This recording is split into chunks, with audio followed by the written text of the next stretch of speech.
আপনি আপনার জীবদ্দশায় সমস্ত নেতাদের সাথে ঘুরবেন, নেতারা যা করবে সব কিছু করবেন। কিন্তু আল্লাহ রাব্বুল আলামিন কি বলছে জানেন? ওয়ালা তুতিউল আমরুন মুসরিফিনাল্লাযিনা ইফসিদুনা ফিল আরদি ওয়ালা ইয়াসলিহুন।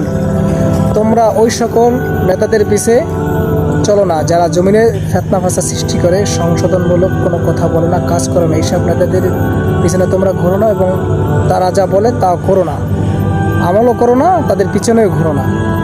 যারা জমিনের উপর ফিতনা ফাসাদ সৃষ্টি করে তাদের সাথে তোমরা চলো না। আপনি যেসব নেতাদের পিছনে ঘুরবেন তারা নামাজ পড়ে কিনা সেটা দেখবেন, তারা রোজা রাখে কিনা, আল্লাহর হক আদায় করে কিনা সেটা দেখবেন, দেন আপনি তাদের সাথে চলবেন।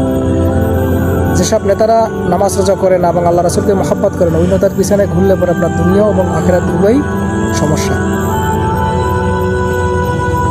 এমন এমন নেতাদের পিছনে ঘুরবেন যারা আপনাকে নামাজের আদেশ করে, যারা আপনাকে খারাপ কাজ থেকে বিরত রাখে, এইসব নেতাদের পিছনে ঘুরবেন, তাহলে আখিরাতেও শান্তি, দুনিয়াতেও শান্তি।